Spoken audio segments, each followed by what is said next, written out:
Hello दोस्तों, स्वागत है आपका हमारे YouTube चैनल स्टूडेंट क्लासेस में। दोस्तों, आज हम बात करने वाले हैं मेवाड़ के प्रमुख राजवंश। राजवंशों में भी एक प्रमुख राजा हुआ था जो महाराणा कुंभा। उनके बारे में आज पढ़ने वाले हैं। उनके बारे में जो जो क्वेश्चन परीक्षाओं में पहले पूछे गए हैं उनके बारे में आज बात करने वाले हैं। तो बने रहना आप वीडियो में, आपके लिए वीडियो इंपॉर्टेंट हो सकती है क्योंकि आगे आने वाली परीक्षाओं में ये प्रश्न पूछे जा सकते हैं। पूरी संभावना है। मैं राजस्थान की ऑल जितने भी एग्जाम हुए हैं उनमें जो क्वेश्चन पूछे गए हैं महाराणा कुंभा से रिलेटेड वो सारे क्वेश्चन कराने वाला हूँ आज। तो आप अंत तक वीडियो में बने रहना और अपने दोस्तों को भी शेयर कर देना ताकि उनको भी ये जानकारी मिल जाए। तो अपन आज शुरुआत करने वाले हैं मेवाड़ के प्रमुख राजवंश, और राजवंशों में से प्रमुख है महाराणा कुंभा। उनकी बात करने वाले हैं। उनसे रिलेटेड जो जो क्वेश्चन है तो हम पहले उनकी बात करते हैं। अपना पहला क्वेश्चन आता है इसमें, कीर्ति स्तंभ की मूर्ति कला के संबंध में इनमें से कौन सा कथन सही नहीं है। अपने पास चार ऑप्शन है, चार कथन दिए हुए हैं। इन चारों में से कौन सा सही नहीं है। पहला ऑप्शन है इसमें, स्तंभ के प्रवेश द्वार पर जनार्दन की मूर्ति उत्कीर्ण की गई है। पहला ऑप्शन अपना सही है, जनार्दन की मूर्ति उत्कीर्ण की गई है। पांचवी मंजिल पर युगल मूर्तियां हैं। हाँ, ये भी बात भी सही है। जो कीर्ति स्तंभ पर सची है ये 9 मंजिल है, तो इसकी 5वीं मंजिल पर युगल मूर्तियां, ये बात भी सही है। आगे तीसरा ऑप्शन है, 7वीं मंजिल पर बुद्ध की प्रतिमा है। हाँ, 7वीं मंजिल पर क्या है, बुद्ध की प्रतिमा, ये भी सही है। 8वीं मंजिल पर महासरस्वती और महालक्ष्मी व महाकाली की मूर्तियां, ये गलत है। अपना आंसर हो जाएगा ऑप्शन नंबर 4, ये गलत है। ये ऑप्शन गलत है, तो अपना आंसर भी क्या हो जाएगा, ऑप्शन नंबर 4। आगे बात करते हैं second number question, Maharana Kumbha के बारे में निम्नलिखित में से कौन सा कथन सही है। महाराणा कुंभा के बारे में निम्न में से कौन सा कथन सत्य है, ये पूछा गया अपने से। पहला ऑप्शन आता है, मेवाड़ के महाराणा मोक्कल के सबसे बड़े पुत्र, ये बात सही है। महाराणा मोक्कल के सबसे बड़े पुत्र है महाराणा कुंभा मेवाड़ के। और दूसरा ऑप्शन है, इतिहास उन्हें एक ऐसे प्रभावशाली व्यक्ति के रूप में याद करता है जिसने कभी कोई बड़ा युद्ध नहीं हारा। बड़ा या महाराणा कुंभा ही एक ऐसे महाराजा थे जिन्होंने कभी भी युद्ध नहीं हारा, कभी भी युद्ध नहीं हारा। इन्होंने जितने भी युद्ध लड़े उसमें सभी में विजय हासिल की है। तो अपने दोनों ऑप्शन सही हो जाएंगे, तो इनका आंसर हो जाएगा 1 और 2, दोनों सत्य है। आगे क्वेश्चन आता है, 1453 ईस्वी में किसने मंदोर का मारवाड़ कब्जा लिया और अपने पुत्र रायमल का विवाह मारवाड़ की राजकुमारी से किया। अपनी पुत्री का विवाह मारवाड़ की राजकुमारी से किया, पुत्र का विवाह। वो कौन थे राजा, ऑप्शन नंबर 2 महाराणा कुंभा। कौन हो जाएंगे, महाराणा कुंभा ने। आगे क्वेश्चन आता है, 9 मंजिला के विशाल कीर्ति स्तंभ को महाराणा कुंभा ने अपने ही उपास्य देव की संपत्ति किया था। उपास्य देव को संपत्ति किया था, बताओ इनके उपास्य देव कौन थे। ये मेन रीजन यही है इनका, उपास्य देव कौन थे, महाराणा कुंभा। महाराणा कुंभा के थे ऑप्शन नंबर 1 विष्णु। कौन थे उपास्य देव, विष्णु। आगे बात आती है, कुंभा द्वारा निर्मित कीर्ति स्तंभ कितने मंजिला था, बताओ कितने मंजिलों का था। अभी बात करके आए पीछे, कीर्ति स्तंभ मैंने बताया भी कितने मंजिल था, 9 मंजिला, ऑप्शन नंबर 3। आगे बात करते हैं, किस शासक के समय प्रसिद्ध शिल्पी मंडन का राजस्थान में आगमन हुआ। मंडन का आगमन कब हुआ था राजस्थान में, प्रसिद्ध शिल्पी था ये, इसका आगमन हुआ था किस शासक के समय, बताओ। इसका ऑप्शन हो जाएगा महाराणा कुंभा, ऑप्शन नंबर 1। महाराणा कुंभा के समय मंडन शिल्पी आया था, ये इसका दरबारी कवि था महाराणा कुंभा का। आगे बात करते हैं, चित्तौड़गढ़ का विजय स्तंभ किसके द्वारा बनाया गया। चित्तौड़गढ़ विजय स्तंभ है वो किसके द्वारा बनाया गया था, तो इसका भी आंसर हो जाएगा ऑप्शन नंबर 1 महाराणा कुंभा। ये महाराणा कुंभा ने बनवाया था विजय स्तंभ। विजय स्तंभ के बारे में निम्नलिखित कथनों को पढ़िए। ये देखो विजय स्तंभ के बारे में, यह 9 मंजिला स्तंभ है, इसका मंडन इसका मुख्य वास्तुकार था। विजय स्तंभ का वास्तुकार कौन था, मंडन। और ये कितने मंजिला है, 9 मंजिला। तो अपने दोनों ऑप्शन क्या हो जाएंगे, सही। दोनों कथन सत्य है। क्या है, सत्य है। चित्तौड़गढ़ स्थित विजय स्तंभ पर पहला स्मारक डाक टिकट कब जारी किया गया। ये क्वेश्चन आपके लिए इंपॉर्टेंट हो सकता है क्योंकि ये स्मारक, ये डाक टिकट बहुत बार पूछ लेते हैं क्योंकि ये प्रसिद्धि को याद दिलाते हैं। इसके ये डाक टिकट इसलिए जारी होता है भाई, आगे इसको याद रखें। कब किया गया था डाक टिकट जारी, 1949, ऑप्शन नंबर 4। चित्तौड़गढ़ पर डाक टिकट कब जारी हुआ, 1949 ईस्वी में, और अब तक है। मंडन द्वारा निम्नलिखित किन पुस्तकों की रचना की गई थी। मंडन की जो पुस्तकें थी, जो ग्रंथ थे, वो कौन कौन से थे मंडन के? तो राजवल्लभ ये भी था मंडन का, रूपावतार ये भी था, देवमूर्ति प्रकरण, वास्तुसार होगा ये, वास्तुकार लिख रखा है वास्तु। तो अपने चार ऑप्शन सही हो जाएंगे, 1 2 3 4, चारों ग्रंथ है जो मंडन के, मंडन द्वारा रचित है। राजवल्लभ, रूपावतार, देवमूर्ति प्रकरण और वास्तुसार। आगे बात करते हैं 11 नंबर क्वेश्चन की। महाराणा कुंभा के शासनकाल में मंडन द्वारा रचित ग्रंथ निम्न में से कौन सा नहीं है? अभी बात की है ऊपर वाले क्वेश्चन में, तो अब इसमें पूछा नहीं है। रूपावतार है, वास्तुसार है और वास्तुशास्त्र है। अब तो है कौन सा नहीं है? एक लिंगाशय। कौन सा नहीं है? एक लिंगाशय, ये मंडन द्वारा रचित नहीं है। आगे 12 नंबर क्वेश्चन की बात करते हैं। निम्नलिखित में से कौन सी पुस्तक महाराणा कुंभा के प्रसिद्ध शिल्पी गोविंद द्वारा लिखी गई है? महाराणा कुंभा का दरबारी कवि शिल्पी जो गोविंद है उसके द्वारा लिखी गई पुस्तक कौन सी है? तो ये चार ऑप्शन है, उदार रोहिणी, कलानिधि, राजवल्लभ या द्वार दीपिका। इन चारों में से कौन कौन सी पुस्तकें हैं जो गोविंद द्वारा लिखी गई है, महाराणा कुंभा के शिल्पी गोविंद द्वारा लिखी गई है? तो अपना आंसर हो जाएगा उदार रोहिणी, एक ये लिखी गई है, कलानिधि ये लिखी गई है और द्वार दीपिका ये लिखी गई है। अपना ऑप्शन है 1 2 4। 1 2 4 किसमें है? दो, ऑप्शन नंबर 2, 1 2 4। आगे बात करते हैं चित्तौड़गढ़ के विजय स्तंभ के बारे में निम्नलिखित तथ्यों को पढ़िए। चित्तौड़गढ़ के बारे में निम्नलिखित तथ्य दिए गए, इनको पढ़ना। यह प्रसिद्ध है, इसे महाराणा कुंभा ने बनवाया।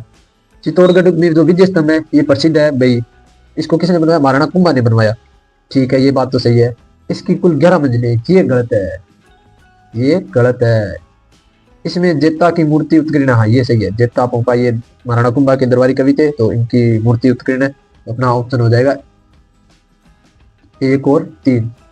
अरे यार, इसमें लिखा नहीं है 1 और 3, तो इसको 2 को हटा देते हैं। यहाँ पे आ जाएगा 1 और 3। ठीक है, और आपको अगर पीडीएफ चाहिए तो ये देख लो साइड में, ये अपना टेलीग्राम चैनल है, इसको ज्वाइन कर लेना, तो आपको ये पीडीएफ मिल जाएगी। और बाकी पीडीएफ लिख के आप मेरे कमेंट करोगे तो मैं इसकी लिंक वगैरह डाल दूंगा डिस्क्रिप्शन में, आप कमेंट करना। अब आगे बात आती है क्वेश्चन नंबर 14। राजस्थानी वास्तुकला का जनक किसे माना जाता है? राजस्थानी वास्तुकला का जनक किसे माना जाता है?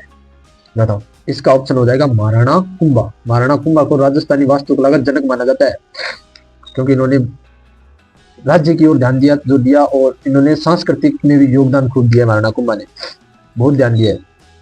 आगे बात करते हैं, महाराणा कुंभा ने स्थापत्य कला में अपना बहुत ज्यादा योगदान दिया है, क्योंकि इन्होंने खूब मंदिरों का निर्माण करवाए हैं, खूब प्रमुख दुर्ग बनवाए हैं। इसके खूब तो दुर्ग है, जैसे कुंभलगढ़ हो गया, बसंती दुर्ग हो गया, अचलगढ़ हो गया। बदनौर युद्ध में वो विजय हासिल की थी, तो उन्होंने विराट दुर्ग बनवाया, भूमट का दुर्ग।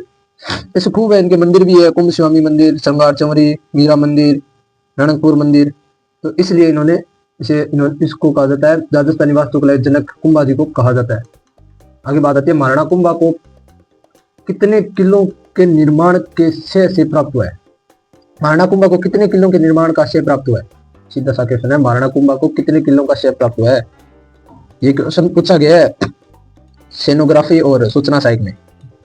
अभी 2024 का क्वेश्चन है ये, तो 2024 में दोबारा पूछा गया है।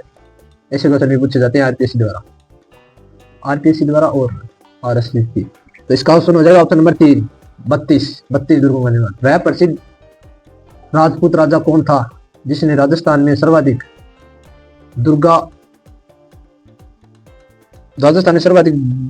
दुर्गों का जीर्णोद्धार व निर्माण करवाया था? बताओ, वह प्रसिद्ध राजपूत राजा कौन था जिसने राजस्थान में सर्वाधिक दुर्गों का जीर्णोद्धार व निर्माण करवाया था? अभी बता के सर्वाधिक किसने करवाया था? महाराणा कुंभा। Option number 4। निम्नलिखित में से कौन सा दुर्ग कुंभा द्वारा निर्मित नहीं है? अभी मैंने दुर्गों के कुछ नाम लिए थे, तो अब बता दोगे आप तो भाई इन चारों में से कौन सा ऑप्शन होगा जो महाराणा कुंभा ने नहीं बनवाया? अभी बात करके मैंने ऊपर बताया है, इसका ऑप्शन सीधा सा दिख गया, गागरोन का दुर्ग कुंभा के द्वारा नहीं बनाए गए। ठीक है, इसका टोड शासक धर्मदेव ने करवाया था गागरोन दुर्ग का निर्माण। आगे बात आती है, निम्नलिखित में से कौन सा अभिलेख महाराणा कुंभा के लेखन पर प्रकाश डालता है? महाराणा कुंभा के लेखन पर प्रकाश डालता है, बताओ कौन सा अभिलेख है? कौन सा अभिलेख है जो महाराणा कुंभा के लेखन पर प्रकाश डालता है? कीर्ति स्तंभ प्रशस्ति। कीर्ति स्तंभ प्रशस्ति जो 9वीं मंजिल है उसमें लिखे गए लेख अभिलेख। निम्नलिखित में से कौन सा कथन महाराणा कुंभा की रचना नहीं है? इन कलानिधि, रसिक प्रिया, सुंदर प्रबंध, नृत्य, रतन कोश, इन चारों में से कौन सा ऐसा ग्रंथ है जो महाराणा कुंभा द्वारा नहीं रचा गया है? तो अपना हो जाएगा ऑप्शन नंबर 1 कलानिधि, जो महाराणा कुंभा द्वारा नहीं रचित है। महाराणा कुंभा ने कई ग्रंथों की रचना की है, जैसे मैं कुछ एक बता देता हूँ। संगीत राज, ये एक वीणा वादक भी थे और इन्होंने संगीत राज में भी खूब योगदान है। संगीत राज के 5 भाग है, जैसे 5 कोशों में है पाठ, गीत, वाद्य, नृत्य और रस। ये 5 दिन के भाग है, 16,000 श्लोक है। तो अपन ज्यादा बात नहीं करेंगे अब, क्योंकि आपको थ्योरी तो पढ़नी नहीं है। थ्योरी पढ़नी है तो अपनी एक और क्लास अपन आप कमेंट करना, फिर थ्योरी पढ़ाएंगे। अब तो अपन बात करें क्वेश्चन की जो आए हुए हैं परीक्षा में। आगे बात करते हैं मतलब 20 नंबर क्वेश्चन की। नृत्य रतन कोश की रचना किसने की थी? नृत्य रतन कोश की रचना किसने की थी? अभी बताया ना मैंने, ये इसको पार्ट ये रतन कोश कुंभा द्वारा ही है। तो इसमें किसने की? नृत्य रतन कोश की रचना किसने की? Kumbha, Maharana Kumbha, option number 1। आगे बात करते हैं निम्नलिखित में से महाराणा कुंभा कौन सी कृति संगीत पर नहीं है? महाराणा कुंभा की कौन सी कृति है जो संगीत पर नहीं है? इसका ऑप्शन हो जाएगा एकलिंग महात्म्य। क्या? एकलिंग महात्म्य। आगे बात करते हैं सूड प्रबंधन किसने लिखी? सूड प्रबंधन है जो किसके द्वारा लिखी गई है? Maharana Kumbha, option number 3। निम्न में से किस ग्रंथ की रचना महाराणा कुंभा ने नहीं की थी? निम्न में से किस ग्रंथ की रचना महाराणा कुंभा ने नहीं की? ऑप्शन नंबर 2 संगीत रत्नाकर। ये महाराणा कुंभा द्वारा नहीं लिखी गई। ये संगीत राज, संगीत मीमांसा, सूड प्रबंधन, ये वो महाराणा कुंभा के ग्रंथ है। उस व्यक्तित्व का नाम बताइए जो कि अभिनव भारताचार्य के नाम से भी जाना जाता है। अभिनव भारताचार्य के नाम से कौन प्रसिद्ध है? महाराणा कुंभा। अभी अभी बात करके आए ना अपन, क्योंकि ये ऐसा कोई युद्ध नहीं था जिसमें इन्होंने विजय हासिल नहीं की। सभी युद्धों में विजय हासिल किए, एक भी युद्ध में नहीं आ रहे थे, इसलिए इन्हें व्यक्तित्व का अभिनव भारताचार्य कहा जाता है। इन्होंने स्थापत्य कला में भी खूब योगदान दिया है। आगे बात करते हैं महाराणा कुंभा द्वारा रचित संगीत राज कितने रत्न कोशों में? संगीत राज है तो कितने रत्न कोशों में? पीछे बात करके ऑप्शन नंबर 2 5 रत्न कोशों में है। हाल गुरु मेवाड़ के किस शासक को कहा जाता है? हाल गुरु महाराणा कुंभा को कहा जाता है, ऑप्शन नंबर 2। ये इनके वो ग्रंथ है हाल गुरु, उपाधियां है इनकी, हाल गुरु, शैल गुरु, चाप गुरु, छाप गुरु। महाराणा कुंभा की उपाधि है, इनके नाम से जाना जाता है। क्वेश्चन नंबर 27 की बात करते हैं। किस राजपूत शासक को हिंदू सुल्तान के नाम से भी जाना जाता है? हिंदू सुल्तान के नाम से भी किस शासक को जाना जाता है? राजपूताना में। तो इसका ऑप्शन हो जाएगा ऑप्शन नंबर 3 महाराणा कुंभा को। महाराणा कुंभा को सुल्तान के नाम जाना जाता है। संगीत ज्ञान के कारण कुंभ को उपाधि प्राप्त हुई थी। कुंभा को उपाधि प्राप्त हुई थी। संगीत ज्ञान के कारण कुंभा को कौन सी उपाधि प्राप्त हुई थी? इसका हो जाएगा अपना ऑप्शन नंबर 2 अभिनव भारताचार्य। ये संगीत राज में भी अपनी रुचि रखते थे ना, तो इसलिए इन्हें अभिनव भारताचार्य कहा जाता था। आगे बात आती है 29 नंबर क्वेश्चन। राणा कुंभा की हत्या निम्न में से कहाँ हुई? महाराणा कुंभा की हत्या है वो कहां पर हुई थी? कुंभलगढ़। कहां पे? कुंभलगढ़ किले। कुंभलगढ़ में महाराणा कुंभा की हत्या हुई थी। आगे क्वेश्चन आता है जैन विद्वान जो महाराणा कुंभा के दरबार में थे। जैन विद्वान जो महाराणा कुंभा के दरबार में थे, ऑप्शन नंबर 2 मुनि जिन सेन, मुनि जिन सूरी, मुनि जिन सेन सूरी, मुनि जिन सेन सूरी। ये जैन विद्वान था जो महाराणा कुंभा के दरबार में था। आगे 31 नंबर क्वेश्चन आता है किस शासक को मेवाड़ की बौद्धिक एवं कलात्मक उन्नति का सबसे अधिक श्रेय दिया जाता है? सबसे अधिक श्रेय दिया जाता है, तो इसका हो जाएगा ऑप्शन नंबर 1 महाराणा कुंभा। महाराणा कुंभा को अधिक श्रेय दिया जाता है। राणा कुंभा को किस वाद्य यंत्र में दक्षता हासिल थी? महाराणा कुंभा को मैंने अभी पिछले क्वेश्चन में चर्चा की है। महाराणा कुंभा संगीत राज में वीणा वादक थे, वीणा में अधिक दक्षता हासिल की थी महाराणा कुंभा ने। आगे 33 नंबर क्वेश्चन आता है 1437 ईस्वी को सारंगपुर की लड़ाई में